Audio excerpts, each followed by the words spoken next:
పరిశుద్ధ గ్రంథంలో నుంచి వాక్యాన్ని ధ్యానిస్తున్నాం. క్రీస్తు యేసులో గల ప్రభుత్వ దేవుడి యొక్క వాక్యము మన జీవితంలో ఆవగింజంత విశ్వాసం మన జీవితంలో వచ్చిన ఆ విశ్వాసమే పండుగలు తగిలిస్తుందని దేవుని యొక్క నామంలో మనం కలిసినది కార్యాభివృద్ధిని కలిగిస్తూ ఉందని సెలవిస్తుంది. అరీతిగాని సమయంలో పరిశుద్ధ వాక్యాన్ని మన వినికిలో జీవిస్తాము. మన విశ్వాసాన్ని బట్టి మన హృదయాంతరంగాల్లో ఆయన కార్యాన్ని ఆయనే కలిగించి మహిమ పొందిన దాకా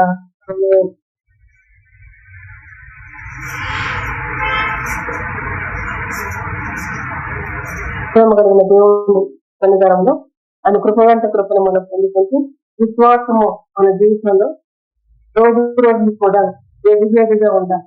విశ్వాసం అనేది మన జీవితంలో రోజు రోజు కూడా ఎదిగేదిగా ఉండాలి. ఏ విధంగా ఆ విశ్వాసం బలపడుతూ ఉంది, పెరుగుతూ ఉన్నట్టే దేవుని కృపచేతనే దేవుడు మనతో మాట్లాడుతూ మనల్ని ధైర్యపరుస్తూ మనల్ని బలపరుస్తూ ఆయన మాటల్లో ఉన్న జ్ఞానమును మనకు అందిస్తూ ఆయన కృపగంట కృపను మనకు అనుగ్రహించి రోజు రోజు కూడా ఆయన నేను ఉన్నాను అని మన జీవితాన్ని ధైర్యపరుస్తూ మన విశ్వాసాన్ని బలపరుస్తూ నడిపిస్తున్నాం. ఆ విశ్వాసముతోనే మనము దేవుని కార్యములు చూడగలిగిన వారిగా ఉన్నాం. దేవుని నామాన్ని మహిపరచగలిగిన వారిగా ఉంటూ ఉన్నామని పరిస్థితులు కలిగి కనుక ఈ మధ్యాహ్న సమయంలో పరిశుద్ధాత్మ దేవుడు తన వాక్యం చేత మన విడిచిని జీవిస్తూ మనము ఎన్నో విషయాల్లో ఇది నాకు చేత దాచలేదు, లేకపోతే ఈ పని నేను చేయలేకపోతున్నాను అని మనం ఎన్నోసార్లు అనుకునే వారిగా ఉంటాం. ఈ విధంగా నాకు జరగట్లేదు అని అనుకునే వారిగా ఉంటాం. అయితే దేవుడి యొక్క వాక్యపడుతుంది దేని విషయంలో మనం సందేహపడకుండా తమనుండి విశ్వాసం వచ్చి ఒక సహాయాన్ని మనం కోరుకుంటే సందేహపడకుండా మనం అడిగినప్పుడు అది మనం పొందుకున్నామని నమ్మి దేవునికి ప్రోత్సాహం చేయమని ప్రయత్నం కలిగిస్తున్నాం. క్రీస్తు యేసునందున ప్రభుత్వ సందేహము ఎందుకు వస్తుంది, ఎప్పుడు వస్తుంది, ఏ విధంగా వస్తుందంటే మన విశ్వాసములో మనము ఎదగలేనప్పుడు, మన విశ్వాస జీవితము బలము పొందనప్పుడు ఆ సందేహం అనేది మన జీవితంలో వస్తుందన్నమాట. కనుక అటువంటి స్థితి నుంచి మనకు విడుదల ఇస్తే మనకు సహాయం చేయడానికి విచారం చేయబోతుంది. దేవునికి మహిమ కలగడానికి అప్పుడైనా దానియేలు దేవుడు తనకు జ్ఞాపకం చేస్తున్నారు. దానియేలు యొక్క జీవితంలో ఎన్నో రహస్యముల ఎన్నో గొప్ప సంగతులు దేవుడు మనకి మన ముందు తీసుకురావడానికి గుర్తు చేస్తూ ఉన్నారు. దానియేలు దేవుని నామ మహిమార్థంగా ఆ బాలుడిగా ఆ విధ మరి తల్లి ప్రాంతానికి కొడుకోబడుతూ వచ్చినట్టుగా పరిశుద్ధ లేఖనాల్లో మనం చూస్తూ ఉంటున్నాం. ఆ బాలుడైన అంటారు, ఆ బాలుడైన దానియేలు మరి దేవుని నామ మహిమార్థం ఏ విధంగా ప్రతిష్ఠించాడో పరిశుద్ధ లేఖనాల్లో మనం చూస్తే ఒకసారి దానియేలు గ్రంథాన్ని విశ్లేషిస్తాడు.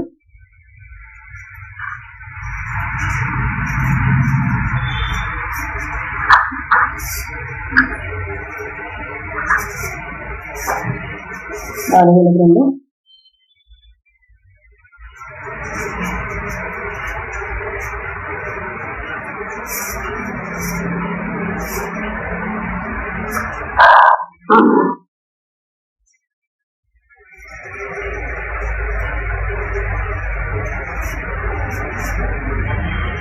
10వ వాక్యం నుంచి ప్రభావంలో దానియేలు మొదటి అధ్యాయంలో కొన్ని మాటలు చదివితే ఆ తర్వాత మనం ఇంతలో పరిశుద్ధ లేఖనాల్లో మనం చూసినప్పుడు మొదటి వచ్చి వచ్చి కొన్ని మాటలు చదివి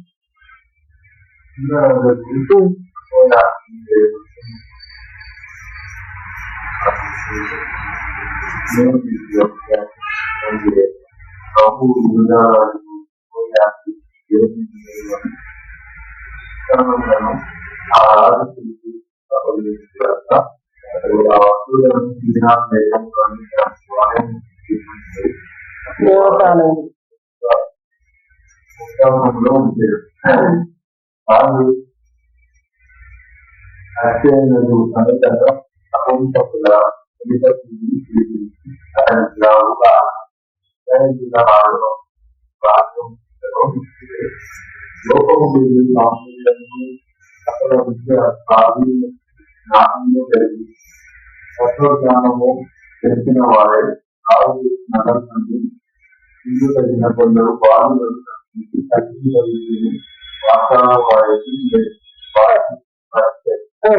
ఇప్పుడు గమనించారు. యోధా రాజులకు యెహోయాకీము ఏలుబడిలో 3వ సంవత్సరంలో బబులోను రాజులకు నెబుకద్నెజరు యెరూషలేము మీదకి వచ్చి దాన్ని ముట్టడిందా. ప్రభువు యోధా రాజుకు యెహోయాకీమును దేవుని మందిరములోని చేసిన ఉపకరణములను ఆ రాజు చేతికి అప్పగించను. ఆ యెహోయాకీమును దేవుని మందిరములో మిగిలి ఉన్న ఉపకరణాలన్నింటినీ కూడా ఆ రాజు ఏ రాజు చేసి ఆ రాజు చేతికి అప్పగిస్తూ వచ్చాడు. తర్వాత చూసినప్పుడు అప్పగించిన కనుక అతడు ఆ వస్తువులను సేనారు దేశంలోని తన దేవతాలయములకు తీసుకొని పోయి తన దేవతాలయకు పక్షంలో ఉంచను. వాటిని తీసుకెళ్లి ఆ దేవతాలయంలో ఉన్న పక్షంలో వాటిని ఉంచుతూ వచ్చారంట. తర్వాత రాజు రాజు అను తన నపుంసకుల అధిపతిని పిలిపించి అతనికి నాకు ఆజ్ఞాపించను. ఇశ్రాయేలీయుల రాజవంశములలో పుట్టినైన లోకములేని సౌందర్యమును సకల విద్య ప్రావీణ్యతయు జ్ఞానమును కలిగిన తత్వజ్ఞానము తెలిసిన వారైన రాజు వాదులను రక్షించి తండ్రిల విద్యను వాటిని వారికి నేర్పించము. మొదట రాజు ఉపకరణానికి తర్వాత ఇశ్రాయేలీయుల రాజ వంశములలో పుట్టినైన లోకములను సౌందర్యములు సకల విద్యా ప్రావీణ్యత కలిగిన బాలులను తీసుకొచ్చి వారికి కల్దీల విద్యను నేర్పించమని చెప్తూ ఉన్నారన్నమాట. తర్వాత మరియు రాజు తాను నేర్పించమని చెప్తూ వచ్చారు. ఇక్కడ ఎందుకు ఈ మాటలో జ్ఞాపకం చేసుకున్నారంటే ఈ వ్యక్తి ఏ స్థితిలో ఉన్నారో చెప్తున్నారు. బాలుడిగా ఇక్కడికి వచ్చారు, కల్దీలు అంటారు. బాలుడిగా వచ్చిన ఇదే దానిలో దేవుని యొక్క నామాన్ని మహిమపరుస్తూ దేవుని యొక్క విశ్వాసంతో బ్రతుకుతూ ఏ విధంగా ఆ వ్యక్తి ఎదుగుతూ వచ్చాడో చేయడానికి చెప్తూ ఉన్నాడనమాట. విశ్వాసంలో మనము అంతకంతకు ఎదిగే వారిగా ఉండాలి. విశ్వాసంలో మనం అంతకంతకు వద్దుండే వారిగా ఉండాలి. విశ్వాసం లేకుండా మనము దేవునికి ఇష్టలుగా ఉండలేమన్నమాట. విశ్వాసం మనలో కలిగేటట్టుగా దేవుడు మనకు జ్ఞాపకం చేస్తూ ఉంటాడు. ఈ బాలుడైన దానియేలు గురించి దేవుని యొక్క వాక్యం చూస్తే ఇదే 2వ అధ్యాయంలో 2వ అధ్యాయం మొదటి వచ్చాను. వారు వచ్చి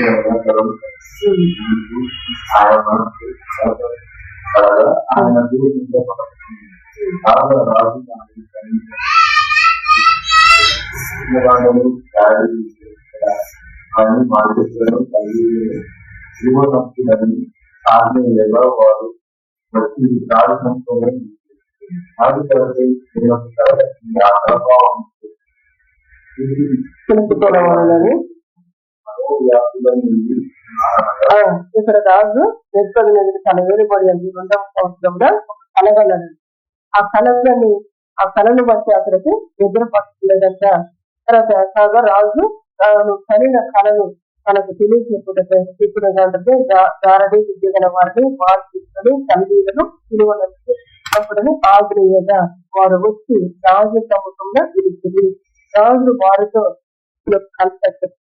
కలభావం తెలుసుకున్న వాళ్ళని నేను మనోవ్యాసుల ఉంది అన్నాను.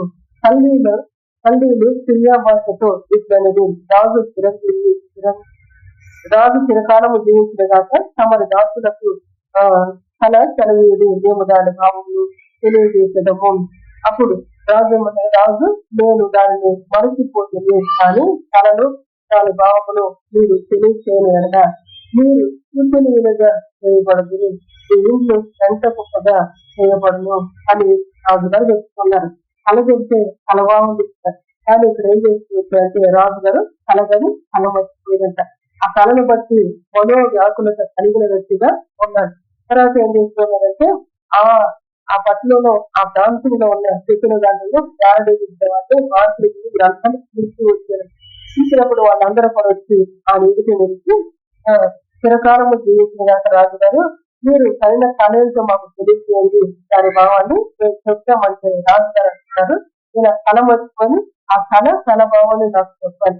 ఒకవేళ ఆ విధంగా చెప్పకపోతే మీరు శుద్ధులు విధంగా చేయబడుదురు, ఈ ఇంటి ఎంత గొప్పగా చేయబడినది వారితో మాట్లాడుతూ ఉంటారు కదా. 6వ చూస్తే కళను దాని భావము తెలియజేసిన జ్ఞానమును బహుమానములను మహాఘనతయు నా సమ్ముఖంలో పొందింది కనుక తనను దాని భావమును తెలియచేయి కనుక వారు రాజు ఆ కళను తమరి దాచిన మాకు చెప్పిన మేము దాని భావము తెలియజేయమని మరలా ప్రత్యుత్తరమిచ్చారు. రాజుగారు ఏమంటున్నారు, మొదటి ఏమన్నాడు, మీరు కళాకాల భావాన్ని మీరు చెప్పకపోతే మీరు తిప్పుగా చేయబడతారు, తర్వాత మీ ఇల్లు పెద్ద గొప్పగా మార్చబడుతుందండి. కేవలం మీరు ఆ కళ భావాన్ని చెప్తే దాన్ని బట్టి మీరు జ్ఞానమును పొందుతారు, బహుమానమును పొందుతారు, ఘనతను పొందుతారు, నా ప్రముఖములంతా ఇవన్నీ కూడా మీకు జరుగుతుందని చెప్తూ ఉన్నాడు అన్నమాట. అన్నప్పుడు కూడా వాళ్ళు ఏమంటారంటే మీరు కళ చెప్పండి, కళ చేయడానికి భావాన్ని తెలియజేస్తామని వారు ప్రత్యుత్తరం ఇచ్చారట. తర్వాత రెండో వచ్చిన చెప్తే అందుకు రాజు ఉత్తరం ఇచ్చి చెప్పినదేమనగా వారితో మాట్లాడినట్టే నేను మనసు ఎందుగా మీరు చూసి కాలహరణము చేయవలనని మీరు కనిపెట్టుకున్నట్టు నేను బాగుగా ప్రశ్నిస్తున్నాను. కాలము ఉపాయముగా గడపవలని అబద్ధములు మోసపు మాటలను నా ఎదుట కనుక నిర్దేశించినారు. మీరు కళను చెప్పలేకపోయిన ఎడల నేను చెప్పిన మాట ఖండితం కనుక కళను నాకు చెట్టుడి, అప్పుడు దాని భావము చెప్పుట మీరు సామర్థ్యం కలదని నేను తెలుసుకున్నాను. అది ఇక్కడ ఇంకొక మాట మాట్లాడుతున్నారు, మీరు ఏం చేస్తున్నారు, కాలహారం అంటే కాలక్షేపం చేసేస్తున్నారు, కాలాన్ని గడిపేసేస్తారు. కళ చెప్పండి మీరు చెప్తాం, కళ చెప్పండి మీరు చెప్తామని కాలక్షేపం చేస్తూ ఉన్నారు, కాలాన్ని ఉపాయంగా గడిపేస్తూ ఉన్నారు. మోసపు మాటలు చెప్పేవారుగా ఉన్నారు, ఇలాంటి మంచిని చెప్పేవారుగా ఉన్నారు.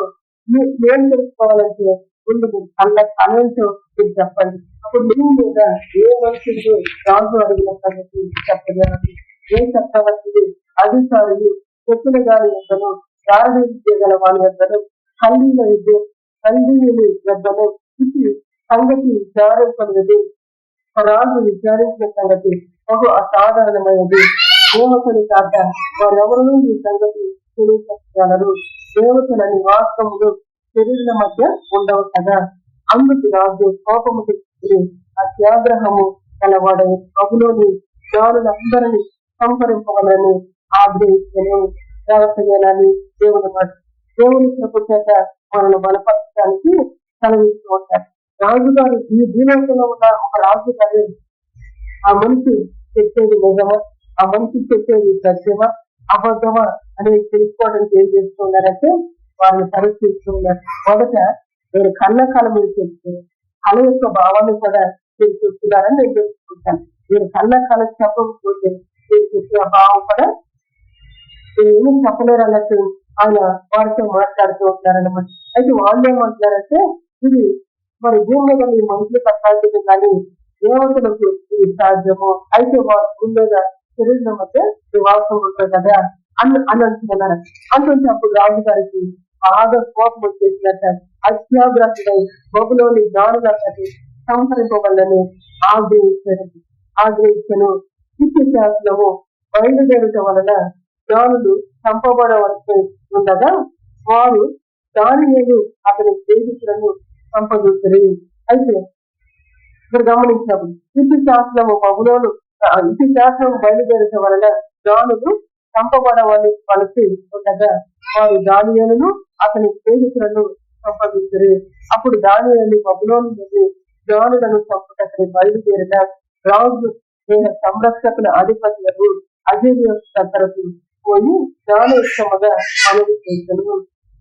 రాజునంత నుండి ఈ ఆజ్ఞ ఇంత త్వరితంగా వచ్చుట ఏమని దానియేలు రాజు యొక్క అధిపతి అయిన అజేర్యోతు అడుగగా అజేర్యోతు ఆ సంగతి దానియేలుకు తెలియజేశాను. అయితే దేవుడి యొక్క వాక్యం మనకు దానియేలుతో పాటు ఉన్న వారిని ఖండించేయాలన్నట్ట ఈ విధంగా మాట్లాడుతూ వచ్చారు. అయితే అప్పుడు దానియేలు మరి ఆ రాజు సంరక్షకుల అధిపతి దగ్గరకు పోయి రాజుగారు ఇంత త్వరితంగా ఇటువంటి ఆజ్ఞ ఇవ్వడానికి పార్లమెంట్ చూసి అడుగుతూ ఉంటాడనమాట. 16వ వచనం చూస్తే ఆ సంగతి దానియేలుకు తెలియజేశాను.